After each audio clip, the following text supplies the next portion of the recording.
Hi అండి, అందరికీ నమస్తే. రత్న వంటలకి స్వాగతం సుస్వాగతం.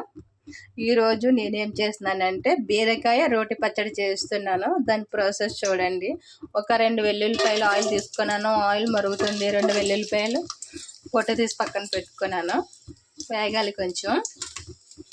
నెక్స్ట్ ఈ వెల్లుల్లిపాయలు బాగా వేగాక మనం దీంట్లో కొంచెం శనగపప్పు వేసుకుందామండి. మనం బీరకాయలు నేను మిక్సీకి వేయట్లేదండి, మన దగ్గర రోలు ఉంది కదా, రోట్లో దూరుకుంటాను. తర్వాత కొంచెం శనగపప్పు వేస్తున్నాను. ఇది కూడా బాగా వేగాలి. కొంచెం సిమ్లో పెట్టానండి, ఇప్పుడు మెయిన్లో పెట్టాను. కొంచెం దూరపదంగా వేగాక మనం పచ్చిమిర్చి వేద్దామండి. పచ్చిమిర్చి వేస్తే బాగా వేగుతాయి. నెక్స్ట్ ఇప్పుడు కొంచెము పచ్చిమిర్చి వేద్దామండి. మనకి నేను 1/2 కిలో తీసుకున్నానండి బీరకాయలు. దానికి తగ్గట్టు కారం ఎంత తింటారో దాని క్వాంటిటీ చూసి వేసుకోండి. పచ్చిమిర్చి వేసానండి.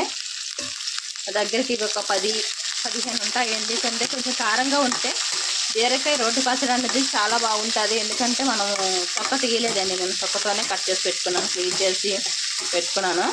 ఒక 1/2 కిలో. ఇదైతే కొంచెం పోపు వేగాక మనము టమాటా వేద్దాం. టమాటా వేయలేదండి, సారీ, టమాటా పెట్టాను. ఇవి బాగా వేగాక మనం బీరకాయ ముక్కలు వేసుకుందాం.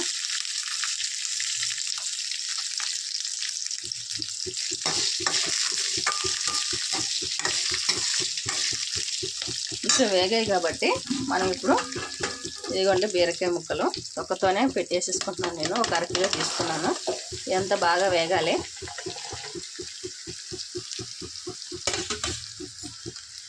అంత బాగా కలుపుకుందాం. బాగా కలుపుకొని వేపుకుందాం. సిమ్లో పెట్టి వేపుకుంటే ముక్కలు అనేది బాగా మగ్గుతాయండి. కొంచెం మీరు కట్ చేసేటప్పుడే కొంచెం శుభ్రంగా చూసుకోండి. కొంచెం చేదు ఉంటాయి, దాన్ని బట్టి చూసి కట్ చేసుకోండి. కట్ చేసుకొని మనం చేసుకుంటే మంచిది. ఎందుకంటే మనము ఇంత కష్టపడి రెడీ చేస్తాం పచ్చళ్ళు. మళ్ళీ ఒక్క బీరకాయ ఇందులో ఉన్నా సరే చాలా చేదుగా ఉంటుందండి. పచ్చడి అంతా పాడైపోతుంది. ఓకేనా? ఇదంతా బాగా మగ్గించుకోవాలండి. బాగా మగ్గినాక మనం ప్రాసెస్ చూద్దాం, మిగతా ప్రాసెస్. ఇప్పుడైతే బీరకాయలు కొంచెం సగం మగ్గిపోవాలండి. బాగా మగ్గితేనే మన రోట్లో అనేది దంచుకుందాం. ఇప్పుడు మనం దీంట్లోనే కొంచెం కొత్తిమీర వేసేసుకుందాం, మగ్గిపోతుంది. తర్వాత కొంచెము పసుపు వేసుకుందామండి. వేసాం కదా, ఇదంతా కొంచెం బాగా లోపలికి పెడదాం. దీంట్లోనే లోపలికి వేస్తే కొంచెం బాగా మగ్గిపోతుంది. ఆయిల్కి సిమ్లో పెట్టుకొని కొంచెం ఆడుతుంది. తర్వాత పసుపు వేసేద్దాము. కొత్తిమీర వేసాం కాబట్టి పసుపు వేసేద్దాం, మగ్గుతాయి.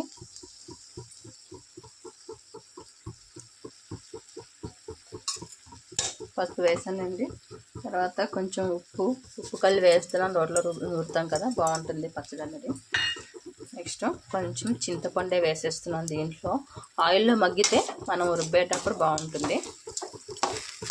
ఇదంతా బాగా కలిపేసుకొని ఇంకో 10 నిమిషాలు బాగా మగ్గించుకున్నామంటే బాగా రెడీ అవుతుంది. మనం పక్కన పెట్టేసుకుందాం.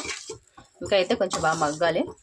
మనకి బేగా ఇవి తొక్క తీయలేదు కాబట్టి కొంచెం గట్టిగా ఉంటాయి కాబట్టి మనం కొంచెం ఆయిల్లోనే ఫ్రై అనేది చేసుకుంటే బాగుంటుంది. పచ్చడి కూడా టేస్ట్ వస్తుంది మనం తినేటప్పుడు. ఇంకా మగ్గించుకుందాం బాగా. చూడండి బాగా మగ్గిపోయిందండి. ఇప్పుడు మనం కొంచెం చల్లారబెట్టుకొని రుబ్బుకుందాం పచ్చడి, రోటి పచ్చడి. కొంచెం చల్లారాలండి, ఫ్యాన్ కింద పెడతాను, చల్లగా అవుతుంది.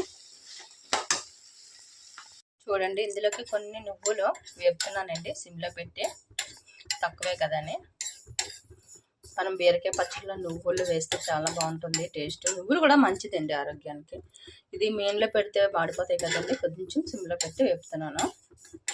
పచ్చడి అనేది చాలా టేస్టీగా ఉంటుంది, ట్రై చేయండి. నేను రుబ్బుకున్నాక మీకు చూపిస్తాను. ఇవి ఎక్కువ వేపామంటే బ్లాక్ అయిపోతాయి కదండి, కొద్దిగా సిమ్లో పెట్టి వేపుకుంటే చూడండి కలర్ అనేది ఎలా చేంజ్ అయిపోతుందో, ఫాస్ట్గా అయిపోతుంది. ఇది మనము పెద్ద దాంట్లో కానీ వేపినామంటే ఫాస్ట్గా మాడిపోతాయి. అందుకే ఇది తీసుకున్నాను నేను. ఇది అంటే కొంచెం అందంగా ఉంటుంది కదా, కొంచెం సిమ్లో పెడితే బాగా వేగుతాయి. వేగేయండి చాలు. మళ్ళీ బ్లాక్ అయితే టేస్ట్ అనేది మారిపోతుంది పచ్చడి. ఓకేనా, సరిపోతుంది ఇది. ఫ్రెండ్స్ చూడండి, మనం బీరకాయలు వేపుకున్నాం కదా రోటి పచ్చడికి, నేను రుబ్బుతున్నాను. చూడండి, మాది చిన్న రోలే, కొద్దిగా రుబ్బుకోవాలి. మనం నువ్వులు కూడా వేసుకుందాం. ఇది కొంచెం బాగా నలిగాక నువ్వులు వేద్దాం. ఓకేనా ఫ్రెండ్స్, ఇది బాగా రుబ్బుకున్నాక మనం పోపు పెట్టుకునేటప్పుడు మిగతా వీడియో అనేది చూపిస్తాను మీకు, సరేనా.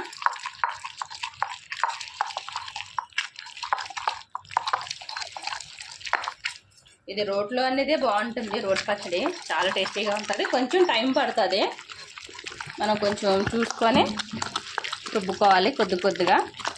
ఫ్రెండ్స్ ఇప్పుడైతే తాలింపు వేసుకుందాం. ఆయిల్ పెట్టుకున్నాను, ఆయిల్ అయితే హీట్ ఎక్కుతుంది. ఇప్పుడు కొంచెం మనం వెల్లుల్లిపాయలు వేసుకుందాం. ఆయిల్ అయితే బాగా మరిగింది. తర్వాత కొన్ని పోపులు వేద్దాం. కొద్దిగా కరివేపాకు కడిగి పెట్టుకున్నాం పక్కన, కరివేపాకు వేద్దాం.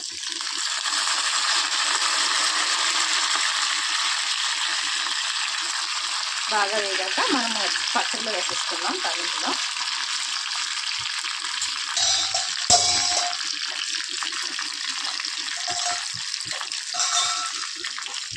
పోపు అనేది బాగా వేగితే టేస్ట్ అనేది బాగుంటుందండి. పోపు బాగా వేగాలి. ఇంకేంటి ఫ్రెండ్స్, మీరు ఏం వండుకున్నారో కామెంట్ చేయండి. రోటి పచ్చడి ఒకసారి చేసి ఎలా వచ్చిందో టేస్ట్ అనేది కామెంట్ చేయండి. నేను చేసే కొలతల్లో చేయండి. పచ్చడి అనేది చాలా టేస్టీగా వస్తుంది, చాలా బాగుంటుంది. ఓకేనా. ఇందులో ఎండుమిర్చి కూడా వేయచ్చండి. ఎండుమిర్చి లేవు, అందుకని నేను వేయట్లేదు. నార్మల్గా పోపు పెట్టేస్తున్నాను. ఓకేనా. పోపు వేగితే టేస్ట్ బాగుంటుంది పచ్చడి. మీరేం అనుకున్నారు ఫ్రెండ్స్ కామెంట్ చేయండి. దాంతోపాటు నా పచ్చడి ఎలా ఉందని లైక్ చేయండి. ఓకేనా. చూడండి, పోపు అయితే వేగిపోయింది బాగానా. పోపు అయితే వేగిపోయింది. అందాక సిమ్లో పెట్టేశాను. మళ్ళీ మాడిపోతే టేస్ట్ అనేది బాగుండదు కదా. ఓకేనా. ఇప్పుడు చట్నీలో వేసేసుకుందాం. స్టవ్ అయితే ఆపేస్తున్నాను నేను. చూడండి, ఇక పచ్చడి నేను రోట్లో నూరుకున్నాను కదా, రోటి పచ్చడి వేసేసాను. ఇదంతా కలిపించుకుందామండి బాగా. మీరేం చేస్తున్నారో కామెంట్ చేయండి. ఈరోజు మంగళవారం కదండి, మేమైతే నాన్ వెజ్ తిన్నాము, అందుకే కాయగూరలుగా ఈరోజు రోటి పచ్చడి చేసేసాను. దాంతోపాటు పప్పు కూడా చేశానండి. కొంచెం పలచగా ఉంటుంది పప్పు చేసిన దాంట్లో.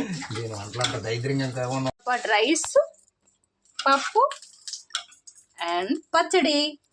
మీకు ఈ రెసిపీస్ ఎలా అనిపించే కామెంట్ చేయండి. దాంతోపాటు ఒక లైక్ చేయండి.